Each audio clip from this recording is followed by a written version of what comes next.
موضوع الإعلامي أو كسابسا دناها ضدك مسلمين إن لا حليو فضل وين وكسوغن وموضوع رنتي مهم باهي فربضنا أنو قبنه إن واحد بدن اسكاش يجنه أنت عن فضل وكسو أروري دناها ضدك مسلمين إن لا حليو أن نوجد الجلين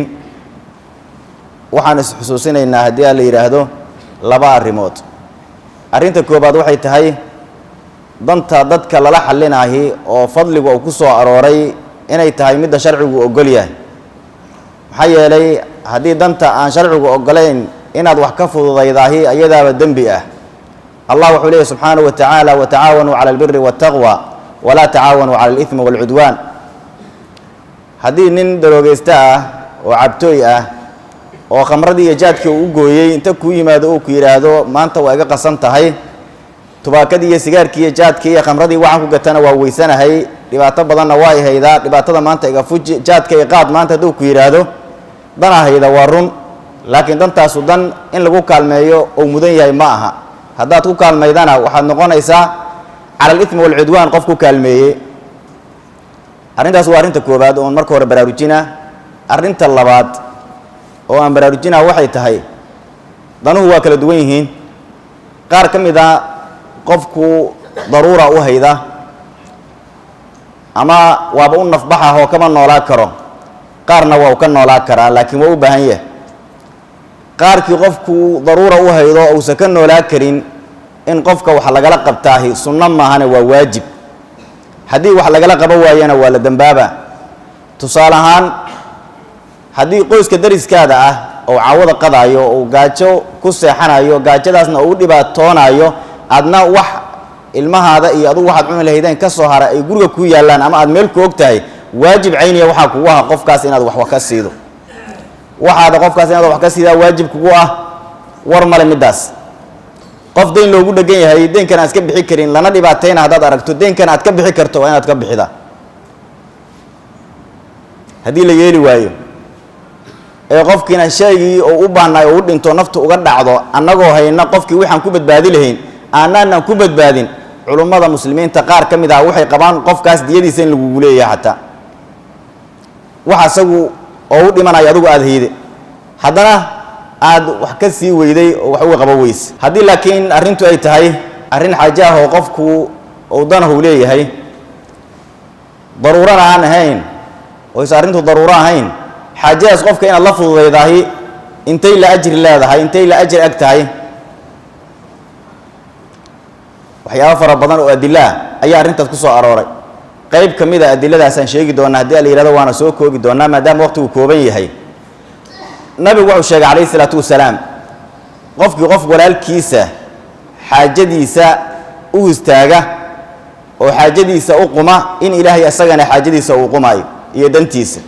nabigu wuxuu yiri calayhi salaatu wasalaam man kana fi haajati akhihi kana Allahu fi haajatihi qofkii qof walaalkiisa dantiisa u taagan dantu waxay rabtaa ha noqotee caafimaadkiisa wax ku saabsan waxbarashadiisa wax ku saabsan caruurtiisa wax ku saabsan amnigiisa wax ku saabsan guurkiisa wax ku saabsan qof isbitaal uga jirta wax ku saabsan dantu noocay rabtaa ha noqotee qof walaalkiisa oo muslima dantiisa qofkii u taagan oo ama meel la aaday ama waqti ku bixiyay ama u fakiray Allah subhanahu wa ta'ala asagana wuxuu noqonaa qofkaas xaajadiisu ku jira adigu bini aadana tahay makhluuqa tahay qof walaalka dantiisa u taagan tahay laakiin adiga dantaada waxa uu istaagay waa rabbul caalamiin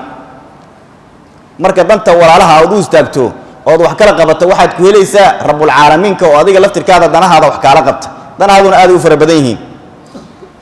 sidoo kale qofka muuminka ah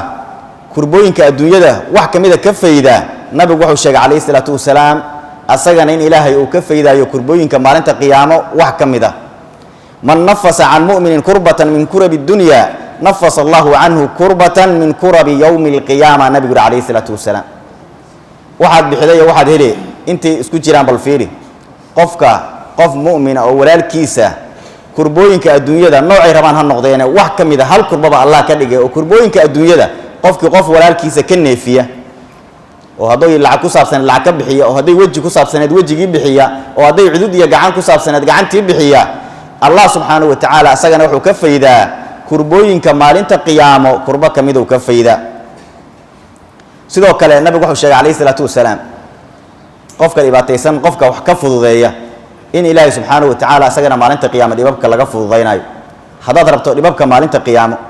ilaahay hanaga fududeeyo in ilaahay uu ka fududeeyo hadaad danaynayso dadka walaalaha oo muslimiinta ah oo hadda kula jooga oo dhibaatooyinka kala duwan ay haystaan dhibaatooyinkaas inaad la fududeydo ka qayb qaado maxaa yeelay nabigu kaleey salaatu wasalaam wuxuu leeyahay waman yassara ala mu'sirin yassara Allahu alayhi fi dunya wal aakhirah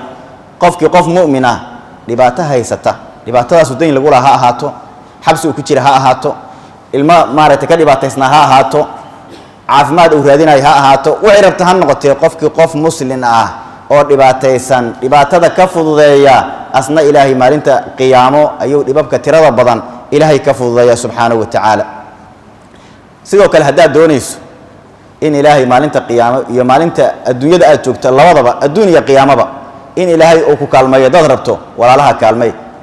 maxaa yeelay nabigu kaleey salaatu wasalaam wuxuu leeyahay wallahu fi auni al-abdi ma kana al-abdu fi auni akhihi ilaahay adoonka wuu kaalmeeyaa wuu gacan qabtaa danihiisoo dhan waa la dhameeyaa inta adoonku uu asagu walaalkiis muslima oo kaalmeynayo kaalmada adigu marka aad walaalka kaalmeynay waa mid xadidan laakiin maxaad ku helaysaa ilaahay kaalmihiis waana ognahay waa ka wada baxanahay ilbiriqsi ilaahay kaalmihiis kama maarano mar walbana gacmahan ilaahay u taaganayna waxa leena ilaahuna kaalmay oo dhan walba naga kaalmay wixii ilaahay ku kaalmay lahaana waa lagu sheego waa lagu tusay annaguna waa ka faa'iideysanaana danaha dadku ay leeyihiin tiradii ka bateen ilaa meeqadana ku iimaanay maalintii iyo 24 saac oo qaraabadu ku keensanayaan oo dadku ku dhalinyaradu ku keensanayaan oo odayaashu ku keensanayaan oo dumarku ku keensanayaan oo agoontu ku keensanayaan oo garoobadu ku keensanayaan oo dadka maxaabiista xabsi ku jira ay ku keensanayaan danahaas marka waxa rabaa dadka ay ku keensanayaan inaad isku daydo inaad la guddo oo aadan noqon danti yaqaan dantiisa kaliya fiirsada inta kale maxaa iga galay ni yiraahda ha noqonin hadaad saas noqoto awoodaada ayaa ilaahay subhanahu wa ta'ala kugu deynaya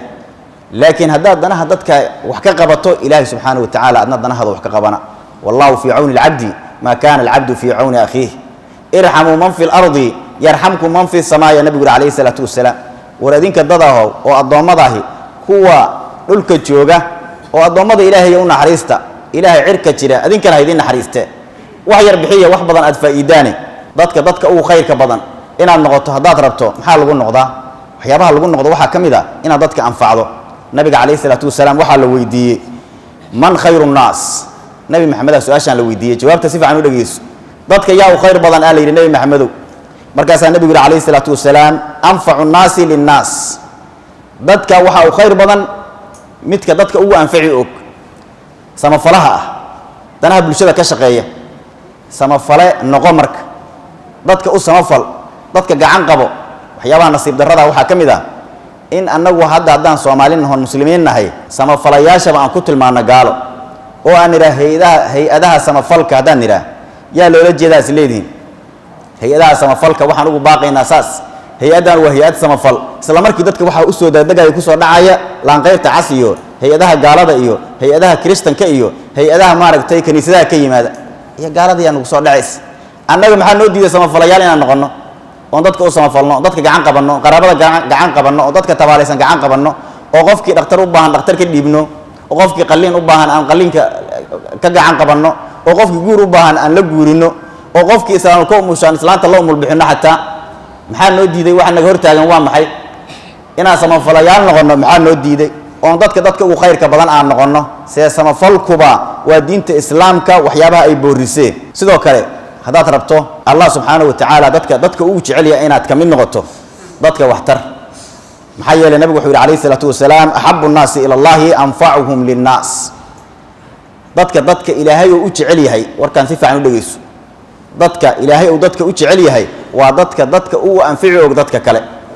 dadka samafalayaasha oo dadka wax ku tari og ayaa ilaahay dadka iyo adoomada u jecel yahay acmaasha la sameeyo waxa fadli badan sila xadiiska waxa ku jirtay in nabigu kaleey salaatu wasalaam acmaashana ilaahay wuxuu u jecel yahay سرور تدخله على مسلم أو تكشف عنه كربة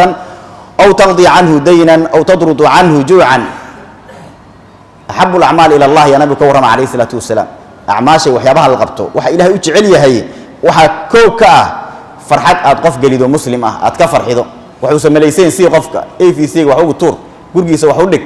وحيابون وناكسن سي كفرح دتك سيدو كلا كربها إذا كفيت دين لقولها كبيحي أما كعفي أما قيب كفر ضي تعلين كديب dhibaatooyin haysatay qofka kafeyd ama dayn caadi oo lagu lahaaba ka wada bixi ama sidoo kale gaajo qofka ku dhageneed gaajada ka fuji hadeer waxa aragteen dadku iska tugsayaan maqaayada soo gali jidaad mare qofa waxay ku leedahay gaajo waa cadow gaajo ay ugu dhagane ee wuxuu ku leeyahay ma aragtay gaajada iga fuji hadaad qofkaas gaajada ka fujido شخص جيسة أحب الأعمال قف سمياتها إلى الله سبحانه وتعالى أعماش إلهي أو أعماش أوجي عليها واحد كمية 100 سميات ضدك النوع عصو كلامك دجال ما فرست حضرت ربطو عمل كذا إنه نقض أعماش إلهي أوجي عليها أعماشا إنه كمية نقض ربطو ضدك النوع عصو كلا هكا أمسنة كل كل جيسنة وحسيه وجاجة كفوج جاجة وعد ورنتيس واللي بعتبر ضنت ضدك إن بدنا كمية هو ضدك النوع عصو ويفوضيستان ما دام ضدك تكسي أي بتين لما نفوضيسا كرو dadka noocaas intii qof baahan inta wax ku sheegato adoo dhergano wax haysta oo findicilanaya aad inta wax u diido qofkaas oo baahida u dhima lahayd qof dhergan oo baahida been ku sheegaysa wax si hadda ka horna tijaabo noocaas hadda waa tijaabiye waan ugu dhacday aniga laftirkeyga waxaan xustaa maalin inuu geed harsaaya waxa ii yimid nin dhalinyaro oo xoog ka muuqdo gacantuna u shakaalan tahay faashad iyo waxna ugu duuban yihiin ninkii wuxuu yiri niyo waxaan ahaa nin farayaamo ah oo dadka guriyaha dhisa kamid ah anoo guri saarana guriga ka soo dhacay yiri balbalkaana ijabay kadibna kabmahana u jeedaa la saaray shaqadii farayaamaha shaqaysan jireen waa shaqaysan waaye gaajana guriga iga soo saartay waxaan rabaa inaad nafta ii celido muuqaalkiisii markaan fiiriyay waxaan sii amow naftu waxay ii sheegtay in ninku been sheegay kabahana kaba macmila oo la soo saartay gacanta oo lagu tugsaa uu yahay aan nafteedii igu sheekays haddana waxaan siri haddaad saatan ninkan ku dirto oo aad tiraahdo raallaha wallaha noo kaalmeeye gaajada uu ninku sheegay dhalinyarada ahay ama run tahay oo lagu ciqaabaa qiyaamaha dhibaata kugu dhacda gurigii markaas gurigeyga meesha ka dhawaayaan telefoon u diro waxaan iri qadadii ka warrama qadadii maxaa ka dhiman waxaan siri inta lacag sii lahayd waxaad siidaa raashin oo cuno oo haddii gaajadu ay run tahay oo ku gaajo beelo qadadii maxaa ka dhimanaa cidii waxaa la yidhi haddeerta aniga qadadu dab ka degtay waxaan yidhi qadaha la soo guro nin baahan ku filan hana layla soo ordo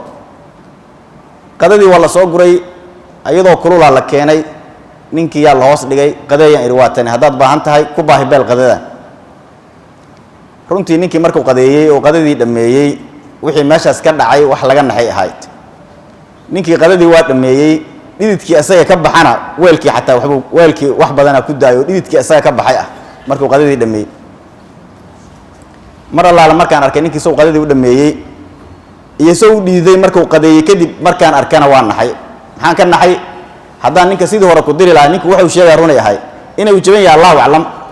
inuu farayaamo yahay allahu aclam laakiin inuu baahan yahay xaqiiqi ahayd runay ahayd soo qadada u dhameeyey kuleylkii u cunay u dhiiday markuu qadadii dhameeyey markaan arkay waa isku naxo waxaan siri ninka haddaad diri lahayd maanta ciqaaba meeshaan ka dhala lahayd marka dadka saas oo kale ayaan la fududaysan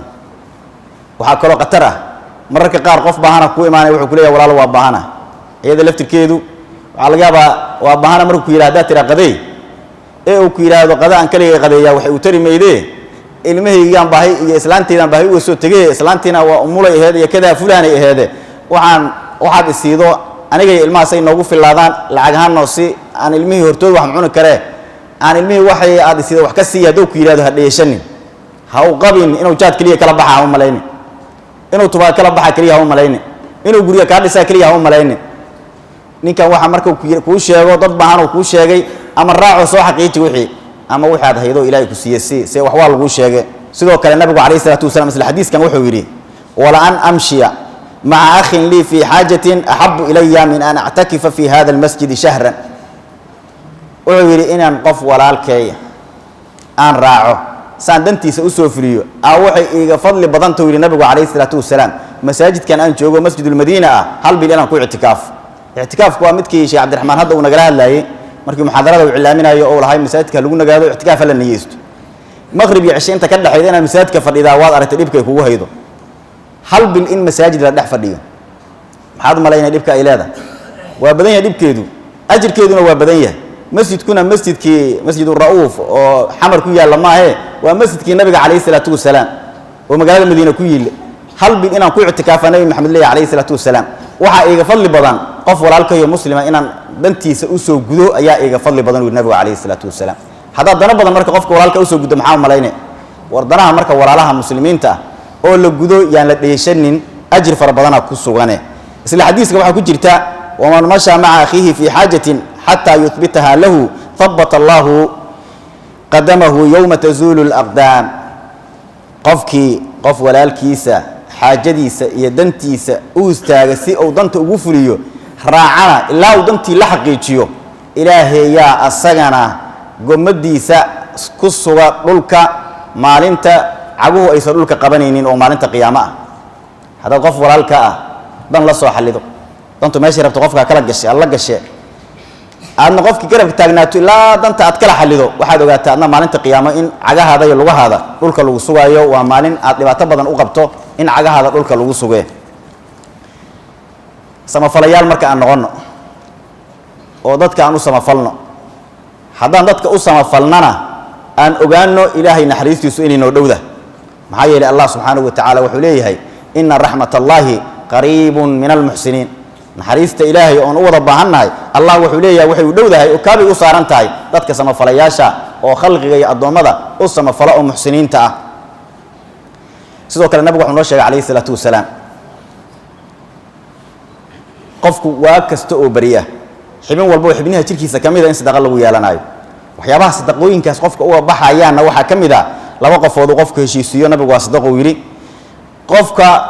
أو لغو كالميو دابدي سنة صدقوا صالوا كلمينا فتحمله عليها نبي عليه الصلاة والسلام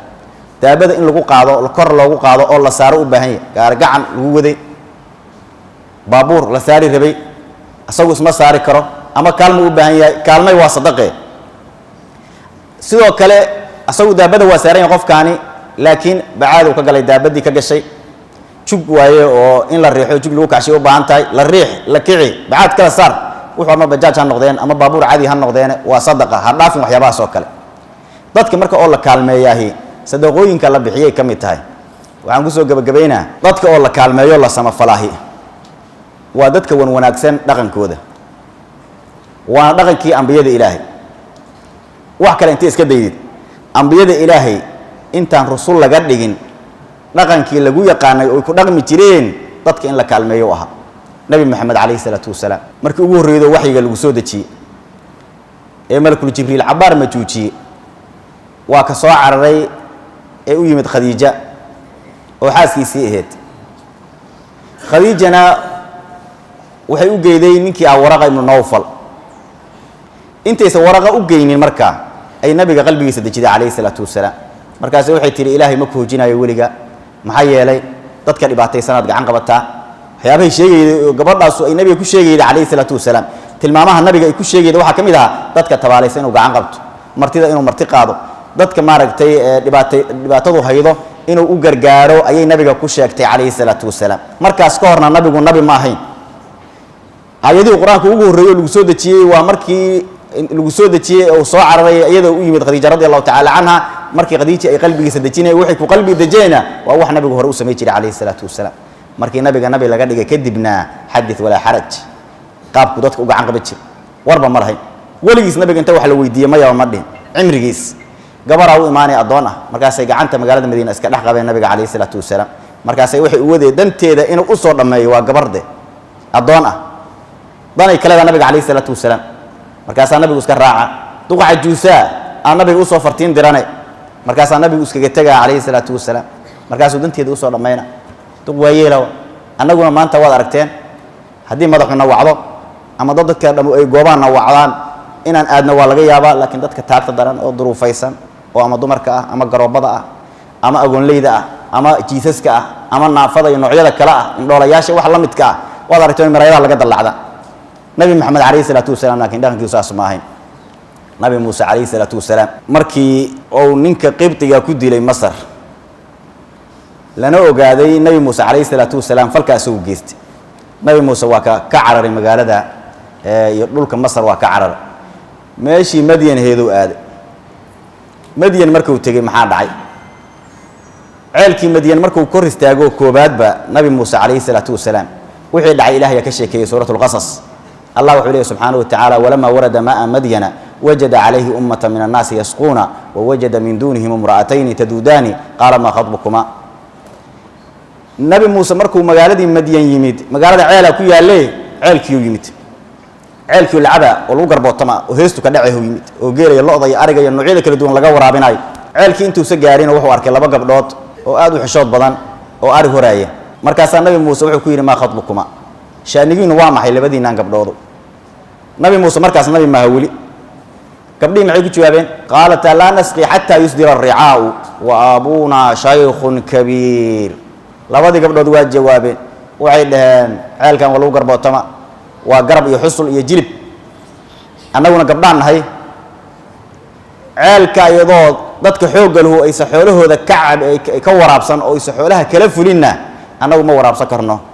xoolaha oo ceelka kuma garbootami karno gabdhaan nahay awoodna ma lihin dadku noo isku turan maahayn waa reer miyiganagii soomaaliyadoo kale soomaalida soo maadna arki jirin ayagoo yidhaahda reer hebel gelinka dambey cabaan ama hebel gelinka dambe cabaan ama dacday ka cabaan xoolahoodu maxay ka wadaan isleedin xilliga hore oo biyo calasta yihiin dadka xoogga leh oo wiilasha badan u soo kaceen oo ceel ku garbootami kara ayaa ceelka biyaha calasta xoolaha ka waraabsada laakiin dadka iska masaakiinta oo koytada ah ama aan xoogga lahayn ama aan dad badan u soo korin waxay sugaan ilaa xoolaha dadka hore ay ka waraabsadaan oo gelinka dambe laga gaaro gabdhahan marka dadkii iska duruufeysnaa oo gelinka dambe cabaayay ahay markaas waxay dhaheen aabbahanana waa nin oday ah oo waayeel ah nabi shucayb waa lagu sheegay nin kaloo saalixana waa lagu sheegay annaguna waxay dhaheen haddeertaan ceelka ma waraabsan karno xoolaha kama waraabsan karno calaa kullin ceelku waa garab nabi muuse muxuu sameeyey marka maxalu shaahidku halkaas allah wuxuu yidhi subxaanahu wa tacaala fasaqaa lahuma uma tawallaahe ila dilli labadii gabdhood nabi muuse calayhi salaatu wasalaam wadaantiisu inta qaatay oo arigi u waraabiyey markaasuu ariga u waraabaa jid dheer uu ku yimid nabi muuse calayhi salaatu wasalaam masaruu ka soo cararay madyan uu joogaa masaafooyin dheerdheer uu soo maray aadna waa u rafaadsan yahay waana u gaajaysan yahay calayhi salaatu wasalaam welina nabi ma ah laakiin ilaahaya subxaanahu wa tacaala wuxuu ku abuuray dhaqankii wanaagsanaa markaasuu labadii gabdhood oo duruufaysnaa oo dhibaateysnaa oo xoolaha wax u waraabiya la'ah oo nabi muuse xoolihii u waraabiyey gebagabadii waxaan ku dardaarmaynaa dhammaantanna inaan noqono samafalayaal dadka walaalahayaa oo nala dhasha oo muslimiinta ah oo danaha kala duwan oo noocyada kala duwan ah noola imaanaana inaan danahooda fulino aan ku dadaalno dadkii wanaagsanaana oo saxaabadii nabiga calayhi salaatu wasalaam qaar ka midana waxaa laga sheegay dadka waxaan u jeclahay qofka inta danu qabatay fakeray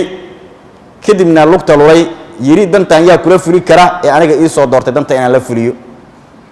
ogaada qofkaas waa qofku sharfee qofkii inta lugta lulay yiri dantan yaa maanta kula badbaadi kara oo kula fuli kara oo bacaadka iyo dhiiqada aad ku jirto kaala bixi kara dantaada iyo duruuftaada kadibna adiga ku xusuusta taleefankaada soo garaacay ama kuu soo qasday ama lug kuugu yimid ama baabuur kuugu yimid ee ku yidhi hebelow ama heblahay danaan kaa leeyahay waana dhibaataysanahay faker iyo walwalaan ahaya waxaana istidhi hebel ama heblo dantaada u sheego waxa kaala qabato qofkii saas ku yidhi waa ku sharfay ee qofkaas aduguna sharafoo ku sharaf inaad dantiisa waxaad kala qaban karto aad kala qabato ixtisaabsana in ilaahay subxaanahu wa tacaala adna dantaada wax kaala qabanayo wallahu subxaanahu wa tacaala aclaa waclam wabilaahi altawfiiq